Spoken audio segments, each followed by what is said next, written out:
Hello friends, स्वागत है आपका बाईपी एजुकेशन ट्रिक चैनल पर। दोस्तों, मेरे इस चैनल पर आपको यूपी बोर्ड का सिलेबस कराया जा रहा है और यूपी बोर्ड के सिलेबस में क्लास 11 एग्रीकल्चर और क्लास 12 एग्रीकल्चर दोनों क्लासों की वीडियो बेटा लगातार अपलोड हो रही हैं। तो देखिए, इस वीडियो में बेटा हम बात करेंगे क्लास 11 एग्रीकल्चर की। क्लास 11 एग्रीकल्चर की क्या चल रही है? बॉटनी बेटा चल रही है। और बॉटनी में देखिए unit 2, unit 3, unit 4, unit 5 complete कर चुके हैं और ये बेटा आपकी लास्ट यूनिट चल रही है यूनिट 1, क्योंकि उल्टा शुरुआत किया था हमने बॉटनी के सिलेबस को। सबसे पहले इम्पोर्टेंट यूनिट पढ़ी थी, उसके बाद उससे कम इम्पोर्टेंट, और फर्स्ट यूनिट सबसे कम इम्पोर्टेंट है। यहाँ से ना तो कोई आपको लॉन्ग क्वेश्चन 6 नंबर का मिलने वाला है और ना ही 4 अंक का। हो सकता है अगर एक क्वेश्चन 6 नंबर का बन जाए तो वो कहीं ना कहीं क्वेश्चनों को जोड़ ले, परिभाषा को जोड़ के एक लॉन्ग क्वेश्चन बना दे। तो बेटा इस वीडियो में हम देखिए फर्स्ट यूनिट की बात करेंगे और जो चैप्टर का नाम है परागण। चैप्टर परागण है, मोस्ट इम्पोर्टेंट चैप्टर है। देखिए हम बात कर रहे हैं बेटा फर्स्ट ईयर एजी की, क्लास 11 एजी। सब्जेक्ट की बात करें तो बेटे सब्जेक्ट आपका चल रहा है बॉटनी यानी वनस्पति विज्ञान। अगर हम देखिए यूनिट की बात करें तो बेटा यूनिट आपकी चल रही है फर्स्ट, और चैप्टर की बात करें तो चैप्टर आपका चल रहा है देखिए परागण। क्या है? परागण। अब देखिए एक बात और आपको कहना चाहूँगा। देखिए आप हमारे चैनल पे नए स्टूडेंट हैं और बेटा अभी तक आपने हमारे चैनल को सब्सक्राइब नहीं करा है तो नीचे रेड कलर के सब्सक्राइब बटन पे क्लिक कर लें। बराबर में बेल आइकन की घंटी है, उसको भी प्रेस कर लें। इससे क्या होता है कि जब भी बेटा मैं वीडियो को अपलोड करूँगा तो उसका नोटिफिकेशन सबसे पहले आपके पास पहुँच जाएगा। देखिए अगर कंप्लीट बॉटनी के बेटा आपको नोट्स चाहिए तो देखिए नोट्स प्राप्त करने के लिए हमारा व्हाट्सएप नंबर है 8650415957। इस नंबर पे आप संपर्क करिए, आपको नोट्स प्रोवाइड करा दिए जाएंगे। ठीक है। टॉपिक से हमारा परागण, तो बेटा परागण में हम क्या समझेंगे वो भी समझ लीजिए। देखिए सबसे पहले हम परागण में परागण की परिभाषा को समझने की कोशिश करेंगे कि परागण की परिभाषा है क्या। इसके बाद हम पढ़ेंगे परागण कितने प्रकार का होता है। तो सिलेबस में आपके परागण 2 प्रकार का दे रखा है, स्वपरागण और परपरागण। इसके बाद हम पढ़ेंगे स्वपरागण क्या होता है और परपरागण क्या होता है। इसके बाद बेटा हम पढ़ेंगे स्वपरागण से क्या लाभ हैं, स्वपरागण से लाभ क्या हैं और स्वपरागण से हानियां क्या हैं। इसके बाद इसमें हम पढ़ेंगे कि परपरागण से क्या लाभ हैं और परपरागण से क्या हानियां हैं। इस प्रकार ये कुल मिला के क्वेश्चन की बात करें तो 6 अंक में भी आपसे पूछा जा सकता है। यूनिट फर्स्ट का यही एक लॉन्ग क्वेश्चन है, एकमात्र जो 6 अंक में कभी कभी पूछा गया है यूपी बोर्ड के सिलेबस में। तो बेटा बिना किसी देरी के हम करते हैं टॉपिक की शुरुआत। समझिए, देखिए हेडिंग से हमारी परागण। परागण को आराम से आप समझने की कोशिश कीजिए, तब आपके समझ में आएगा। थोड़ी लैंग्वेज इसकी बॉटनी की टफ है, समझिए। देखिए किसी पुष्प के पराग कोशों से निकलने हुए कोई भी पुष्प है XYZ, किसी पुष्प के पराग कोशों से निकले हुए परागकणों के, किसके? परागकणों के उसी पुष्प के वर्तिकाग्र अथवा उस जाति के किसी दूसरे पुष्प के वर्तिकाग्र पर पहुंचने की क्रिया को परागण कहते हैं। नहीं आया समझ में? ऐसे बेटा नहीं आएगा समझ में, समझ गया मैं। इस प्रकार से समझिए। देखिए सपोज दैट ये आपका कोई पुष्प है, ये आपका कोई पुष्प है एक नंबर, और दूसरे नंबर पे बेटा ये आपका कोई पुष्प है। अब आपने देखा होगा ये पुष्प है, ये प्लांट होगा यहाँ पे, तो इसके साइड से इस प्रकार से वर्तिका निकली होगी। क्या निकली होगी बेटा? वर्तिकाग्र, जिसे हम कहते हैं वर्तिकाग्र। तो वर्तिकाग्र बेटे साइड से निकली हुई होगी। तो समझिए, देखिए वो बेटा कह रहा है अब किसी पुष्प के, कोई भी पुष्प हो सकता है, सपोज दैट ये पुष्प मान लो मैंने, किसी पुष्प के पराग कोशों से निकले हुए परागणों के, किसके? परागकणों, परागकणों के उसी पुष्प के वर्तिकाग्र, इस पुष्प के किस पे? वर्तिकाग्र, ये वर्तिकाग्र है आपका, उसी पुष्प के वर्तिकाग्र अथवा उसी जाति के, जिस जाति का ये पुष्प है उसी जाति का बेटा नंबर 2 वाला भी पुष्प है, यानी जाति दोनों पुष्पों की सेम है। तो समझ लीजिए किसी पुष्प के परागकोशों से निकले हुए परागकणों के उसी पुष्प के वर्तिकाग्र, यानी इसी पुष्प के क्या? वर्तिकाग्र अथवा उसी जाति के किसी दूसरे पुष्प। देखिए इसकी जाति का ये दूसरा पुष्प है, तो उस जाति के किसी दूसरे पुष्प के वर्तिकाग्र पर पहुंचने की क्रिया को परागण कहते हैं। यानी इसके वर्तिकाग्र से इस पुष्प के वर्तिकाग्र पर पहुंचने की क्रिया को परागण कहते हैं। समझ गए होगे आप? फिर से समझ लीजिए बेटे। देखिए किसी पुष्प के, सपोज दैट कोई भी पुष्प है, के पराग कोशों से, जो पराग कोश हैं पुष्प के उसकी बात हो रही है, पराग कोशों से निकले हुए परागकणों के, इसके परागकणों के उसी पुष्प के, यानी इसी पुष्प के, इसके इसी पुष्प के वर्तिकाग्र, ये सपोज दैट इसे आप वर्तिकाग्र मानिए, ये वर्तिकाग्र है, क्या है? वर्तिकाग्र। इसी पुष्प के वर्तिकाग्र अथवा सपोज दैट, अथवा आपने क्या माना? अथवा उसी जाति के, जिस जाति का ये पुष्प है उसी जाति का ये पुष्प है, तो उसी जाति के किसी दूसरे पुष्प के, तो उसी जाति का ये दूसरा पुष्प है, किसी दूसरे पुष्प के वर्तिकाग्र पर पहुंचने की, यानी ये आपका वर्तिकाग्र है, इस पुष्प के वर्तिकाग्र पर दूसरे पुष्प के वर्तिकाग्र पर पहुंचने की क्रिया को परागण कहते हैं। क्या आपके समझ में आया? एक बार फिर समझाने की कोशिश कर रहा हूँ बेटा, समझिए आराम से। परागण की परिभाषा को समझ गए फिर आपको आसान हो जाएगा इस क्वेश्चन को समझना, फिर कोई भी प्रॉब्लम नहीं आने वाली।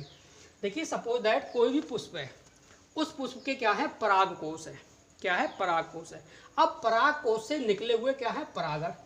परागण के उसी पुष्प के, किसे? उसी पुष्प के वर्तिकाग्र, ये देखिए पुष्प है, इसका ये वर्तिकाग्र है, अथवा उसी जाति के, यानी जो पुष्प इस जाति का है उसी जाति का दूसरा पुष्प है, तो उस जाति के किसी दूसरे पुष्प के, इस दूसरे पुष्प के वर्तिकाग्र पर पहुंचने की क्रिया को क्या कहते हैं बेटा? परागण कहते हैं।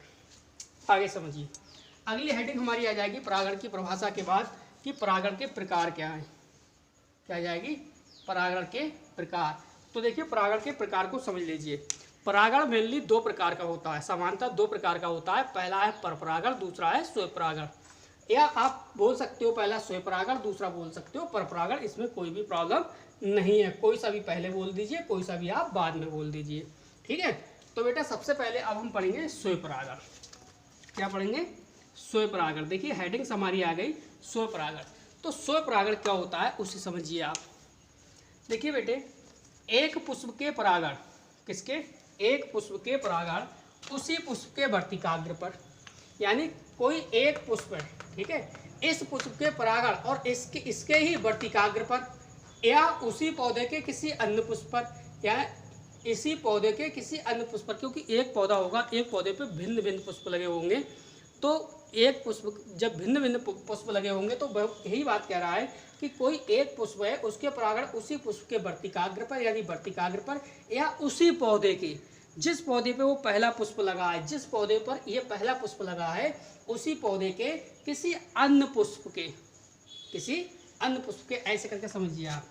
सपोज दैट, समझ में आपके आएगा, क्लियरली आएगा।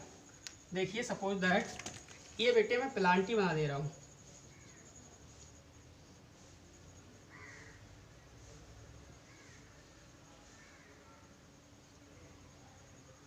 ये देखिए आपका इस प्रकार से प्लांट है, ये सही है,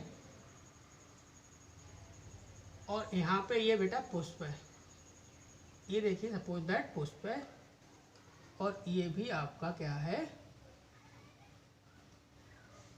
यहाँ पे भी बेटा आपका ये पुष्प है, और ये भी आपका क्या लगा है? पुष्प है। सपोज दैट इस प्लांट के ऊपर बेटे 3 पुष्प हैं, इस पौधे पे कितने पुष्प लगे हैं? 3 पुष्प लगे हैं। अब आप समझिए ध्यान से, देखो एक पुष्प के परागण, यानी एक पुष्प है, इसके परागण उसी पुष्प के वर्तिकाग्र पर, यहाँ से देखिए वर्तिका निकलती है, इसी पौधे के इधर से ये वर्तिका निकलती है, ये वर्तिकाग्र है। दिखाई दे रहा है आपको? एक मिनट चेक करता हूँ, दिखाई नहीं दे रहा था, अब देगा दिखाई। देखिए ये पुष्प के क्या है बेटा? ये आपका हो गया वर्तिकाग्र, ये क्या है? वर्तिकाग्र। अब दिखाई दे रहा? चलिए वर्तिकाग्र छिप रहा है, चेक कर लीजिए, वर्तिकाग्र है ये, ठीक है। तो बेटा समझिए, एक पुष्प के परागण उसी पुष्प के वर्तिकाग्र पर, देखिए ये पुष्प है, इसके परागण क्या है? इसी पुष्प के किस पर? वर्तिकाग्र पर, या उसी पौधे के किसी अन्य पुष्प पर, यानी ये पौधा है, इसके किसी अन्य पुष्प अब की ये वाला ले लो, पहले आपने ये लिया था, अब दोबारा में ये वाला, किसी अन्य पुष्प के वर्तिकाग्र पर अथवा कायिक जनन द्वारा, किसके द्वारा, कायिक जनन द्वारा तैयार किए गए उसी जाति के किसी अन्य पौधे के वर्तिकाग्र पर पहुंचने को स्वयंपरागण कहते हैं। यहाँ समझिए थोड़ा सा, यहाँ तक आप समझ गए, एक लाइन आप समझ गए। देखिए वो क्वेश्चन हमारा ये है, स्वयंपरागण, एक पुष्प के परागण उसी पुष्प के वर्तिकाग्र पर या उसी पौधे के किसी अन्य पुष्प के वर्तिकाग्र पर, अथवा, यहाँ से थोड़ी सी चेंज हो गई, अथवा कायिक जनन द्वारा, कोई प्लांट है, कोई पौधा है, किसके द्वारा, कायिक जनन द्वारा तैयार किया गया है। तो बेटा कायिक जनन द्वारा तैयार किए गए उसी जाति के किसी अन्य पौधे पर, जो कायिक जनन द्वारा पौधा तैयार किया गया है उसी जाति के किसी अन्य पौधे पर, अन्य पौधे के वर्तिकाग्र पर जो पहुंचने को स्वयंपरागण कहते हैं। इसमें पौधों की जीन संरचना समान होती है। इसमें प्लांट की क्या जीन संरचना बेटा कैसी होती है, समान होती है। अब समझिए आप परपरागण, अब समझिए परपरागण क्या होता है। देखिए हेडिंग से हमारी परपरागण, परपरागण में क्या होगा, जब एक पौधे पर उपस्थित पुष्प के परागण दूसरे पौधे पर उपस्थित पुष्प के वर्तिकाग्र पर पहुंचकर अंकुरण की सुविधाएं प्राप्त कर लेते हैं। बिल्कुल सरल है ये तो। देखिए भाई, एक पौधे पर उपस्थित पुष्प के, कोई एक पौधा है, उस पर उपस्थित परागणों के, उस पर उपस्थित पुष्प के परागण किसी दूसरे पौधे के, एक पौधा और है, कितने पौधे हैं, दो पौधे, दो पुष्प, दो वर्तिकाग्र। तो समझ लीजिए, जब एक पौधे पर उपस्थित पुष्प के परागण दूसरे पौधे पर उपस्थित पुष्प के वर्तिकाग्र पर पहुंचकर अंकुरण की सुविधाएं प्राप्त कर लेते हैं, परपरागण कहलाते हैं। अब बेटा आगे हम समझेंगे परपरागण से लाभ और हानियां, स्वपरागण से लाभ और हानियां। तो देखिए वीडियो बेटे आपने लाइक नहीं करा तो प्लीज वीडियो को लाइक करिए। चलते हैं आगे की ओर। चलिए बेटे अगले समझिए। देखिए अगली बेटा जो हमारी नेक्स्ट हेडिंग है वो है स्वपरागण से लाभ। अब हम ये समझने की कोशिश करेंगे कि स्वपरागण से लाभ क्या है और स्वपरागण से हानियां क्या हैं। तो समझिए आप, देखिए स्वपरागण से लाभ, देखिए बाह्य माध्यम पर निर्भरता न होने के कारण स्वपरागण निश्चित होता है।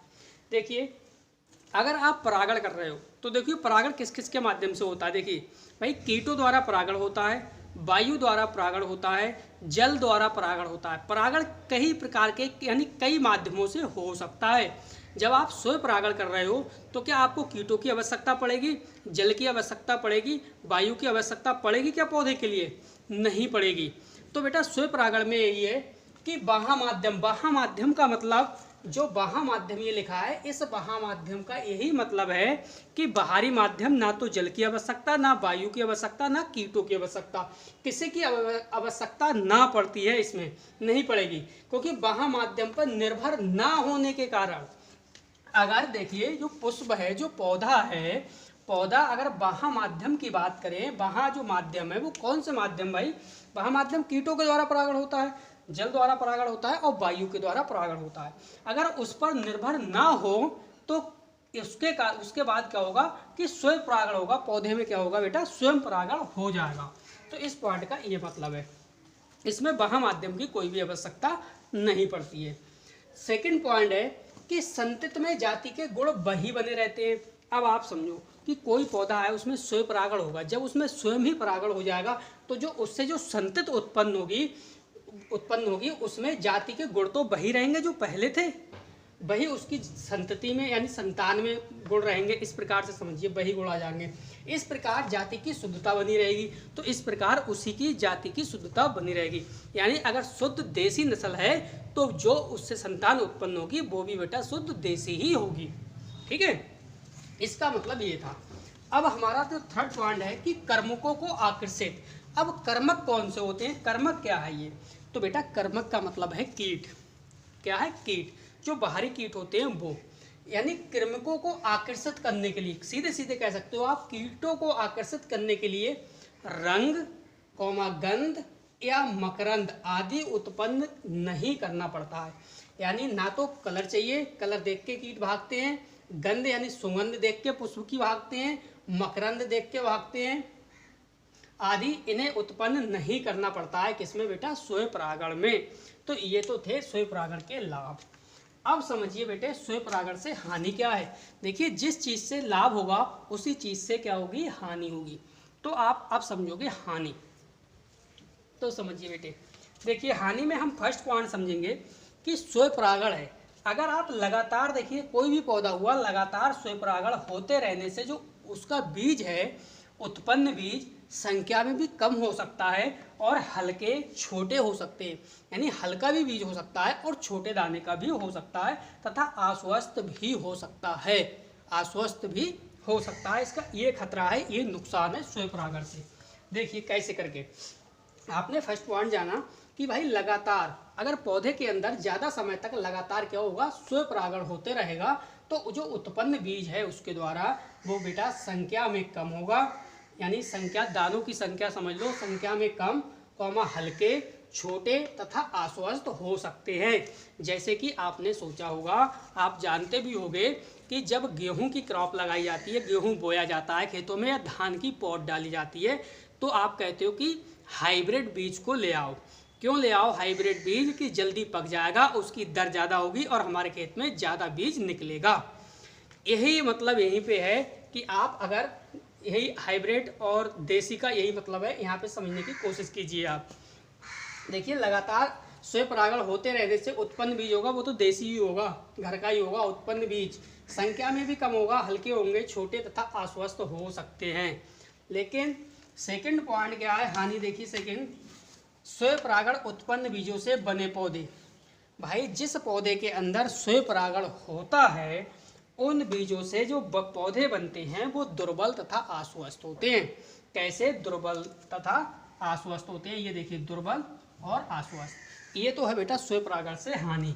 अब बात आती है, देखिए परागण कितने प्रकार से होता है, किस किस के माध्यम से। तो ध्यान रखना है कीटों के द्वारा परागण होता है, आप अच्छे से पढ़ लीजिए। कीटों के द्वारा, वायु के माध्यम से भी परागण होता है और जल के माध्यम से भी परागण होता है, तो उसे भी आप डिटेल से पढ़ लीजिए। बेटे वीडियो को लाइक नहीं करा तो प्लीज़ वीडियो को लाइक करिए। चलते हैं आगे की ओर। चलिए बेटे आगे समझिए आप पर परागण से लाभ। अब हम बेटे आगे समझेंगे कि पर परागण से लाभ क्या है। देखिए पर परागण से लाभ बहुत सारे हैं, तो कहीं ना कहीं बेटा इससे नुकसान भी है। समझिए लाभ, देखिए पर परागण में भिन्न भिन्न गुणों का मिश्रण होता है। जाहिर सी बात है, कोई भी परागण है, पौधे के अंदर परागण होता है, वही परागण कीटों के माध्यम से हो, जल द्वारा हो या वायु के द्वारा हो तो जाहिर सी बात है कि उस परागण में भिन्न भिन्न गुणों का मिश्रण हो जाएगा, अलग अलग गुणों का क्या हो जाएगा, मिश्रण हो जाएगा। लेकिन स्वयं परागण में अलग अलग गुणों का मिश्रण नहीं होता है। तो ये पॉइंट आपको ध्यान रखना है कि पर परागण में भिन्न भिन्न गुणों का क्या हो जाता है, मिश्रण हो जाता है। सेकेंड पॉइंट, देखिए पर परागण द्वारा पौधे में विभिन्नताएं उत्पन्न होंगी। जाहिर सी बात है, स्वयं परागण होगा तो स्वयं परागण होगा पौधे में, तो कोई भी विभिन्नता उत्पन्न नहीं होगी, बिल्कुल संतान वैसी ही उत्पन्न होगी जैसी थी, एकदम शुद्धता। लेकिन अगर जो पर परागण है, पर परागण अगर पौधे में हो रहा है, पर परागण का मतलब है दूसरों के द्वारा कराया गया परागण या दूसरों के द्वारा किया गया परागण, चाहे वो वायु हो सकती है माध्यम, चाहे वो जल हो सकता है, चाहे वो कीट हो सकता है। तो जाहिर सी बात है कि पर परागण द्वारा पौधों में विभिन्नताएं तो उत्पन्न होंगी ही। थर्ड है कि पर परागण के फलस्वरूप स्वस्थ एवं प्रतिरोधी पादप विकसित होते हैं। तो एक अच्छी बात यह है कि जो पर परागण है उसके फलस्वरूप क्या है, पौधे कैसे होंगे, स्वस्थ एवं प्रतिरोधी पादप। प्रतिरोधी पादप का मतलब है प्लांट यानी पौधा, विकसित होंगे। ये बेटा सभी पॉजिटिव पॉइंट है, लाभ की बात चल रही है। अगला पॉइंट देखिए चौथा है, देखिए पर परागण के फलस्वरूप बनने वाले बीज, यानी जो पर परागण के फलस्वरूप बनने वाला जो बीज है वो कैसा होगा बेटा, स्वस्थ होगा, एकदम कोई भी रोग उसके अंदर नहीं होगा, बिल्कुल स्वस्थ, और अधिक संख्या में होंगे, और संख्या भी होगी उनकी वो अधिक होगी। अब ये तो थे हमारे प्लस वाले पॉइंट, पॉजिटिव पॉइंट यानी लाभ। पर परागण से हमने लाभ पढ़ लिया क्या है। अब कुछ ना कुछ बेटा इससे हानि भी होती है, तो आप आराम से इस हानि को भी समझ लीजिए।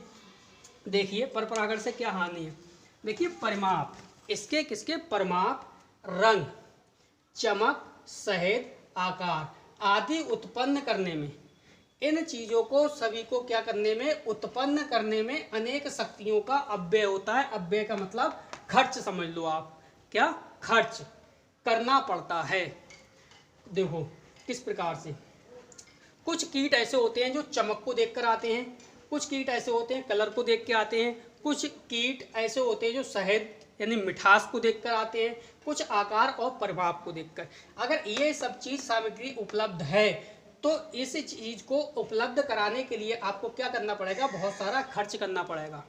ठीक है, इसका मतलब यही है कि परिमाप, रंग, चमक, शहद, आकार आदि उत्पन्न करने में, इन चीजों को सबको उत्पन्न करोगे आप तो इनके अनेक शक्ति का मतलब ऊर्जा समझ लो आप, अनेक शक्तियों का क्या करना पड़ेगा, अपव्यय करना पड़ेगा यानी खर्च करना पड़ता है। सीधे सेकंड पॉइंट देखिए, सेकंड पॉइंट नुकसान क्या है, जाति के लक्षणों की शुद्धता को स्थिर नहीं रखा जा सकता। अब आप तो करवा रहे हो बेटा प्लांट के अंदर परपरागण, क्या परपरागण के अंदर क्या गारंटी है कि प्लांट के अंदर शुद्धता बनी रहेगी?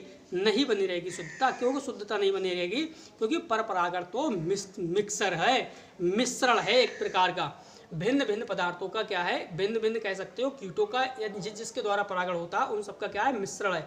तो बेटा उसमें शुद्धता कहाँ बनी रहेगी? शुद्धता तो तब बनी रहती कि जब स्वयं परागण होता, पौधे के द्वारा स्वयं परागण होता तो संतान वैसी उत्पन्न होती जैसा प्लांट था। लेकिन यहाँ तो परपरागण है, यहाँ तो दूसरे के द्वारा परागण कराया जा रहा है, तो यहाँ पे कोई भी शुद्धता नहीं बनी रहेगी। देखिए ये पॉइंट था आपका नेगेटिव। अगला पॉइंट है कि किसी ना किसी साधन, कि इसके लिए क्या है बेटा, परपरागण के लिए कि कोई ना कोई साधन, किसी ना किसी साधन या कर्मक पर, कर्मक मतलब कीटों समझ लो आप, कीटों पर निर्भर करना पड़ता है। बिल्कुल सही बात है। देखो अगर बेटा आप परपरागण पर को करवाते हैं तो परपरागण में देखिए, या तो आप वायु पर डिपेंड रहेंगे, वायु पे नहीं रहेंगे तो जल पे डिपेंड रहेंगे, जल पे भी नहीं रहेंगे तो फिर कीटों पे डिपेंड रहेंगे, किसी ना किसी पर तो आपको डिपेंड रहना पड़ेगा। तो यही बात वो कह रहा है कि परपरागण किसी ना किसी साधन या कर्मक पर निर्भर करना पड़ता है, जिसके अभाव में, अगर इसके जिसके अभाव में मतलब इन तीनों चीज़ों का अगर कमी है, अगर अभाव का मतलब होता है कमी, तो कमी परागण असफल भी हो सकता है। बिल्कुल सही बात है भाई, आप खुद समझो, पर परागण की बात हो रही है, पर परागण में आपको कीट भी ना दिए जाएं, वायु भी ना मिले, जल भी ना मिले, यानी जिस माध्यम से परागण होता है वो साधन उपलब्ध ना हो सके, वो साधन उपलब्ध ना हो तो क्या पर परागण सक्सेसफुल हो जाएगा? तो पर परागण कैसा होगा बेटा, अनसक्सेसफुल होगा यानी असफल होगा। यही बात समझाई गई है। लेकिन जब जहाँ स्वयं परागण की बात होती है तो स्वयं परागण कभी भी असफल नहीं होगा क्योंकि वो तो स्वयं के द्वारा है। आगे समझिए, और कुछ पुष्प बिना परागण के भी रह सकते हैं। हाँ बेटा, कुछ पुष्प ऐसे भी हैं जो बिना परागण के भी रह सकते हैं। तो देखिए बेटा, हमने इस वीडियो में सबसे पहले परागण की परिभाषा को समझा, इसके बाद जाना कि परागण कितने प्रकार के होते हैं। हमने 2 प्रकार के परागण पढ़े, स्वयं परागण और पर परागण। स्वयं परागण के लाभ क्या है, हानि क्या है, वो भी अच्छे से समझा, और पर परागण के लाभ और हानि को भी अच्छे से समझा। इस प्रकार बेटा ये परागण वाला चैप्टर जो है वो आपका इसी वीडियो के साथ समाप्त होता है। यहाँ से एक एक क्वेश्चन का जो वन लाइनर वाले क्वेश्चन है, जो विकल्प टाइप के क्वेश्चन आते हैं, 5 आपके आते हैं विकल्प बॉटनी के पेपर में और 5 आते हैं वन लाइनर के क्वेश्चन। तो मेरे चैनल पे देखिए, लाइव जब टेस्ट सीरीज शुरू होगी तो लाइव टेस्ट जब सीरीज शुरू होगी तो सब आपको एक एक नंबर वाले क्वेश्चन वहाँ पे क्लियर करवा दिए जाएंगे, रटवा दिए जाएंगे। तो बस बेटा इस वीडियो में इतना ही था। वीडियो आपको पसंद आई हो तो वीडियो को बेटा ज़्यादा से ज़्यादा लाइक करिए और हमारे चैनल को भी सब्सक्राइब करके रखिए। वीडियो देखने के लिए बेटा आपका बहुत बहुत धन्यवाद। आपका दिन शुभ हो।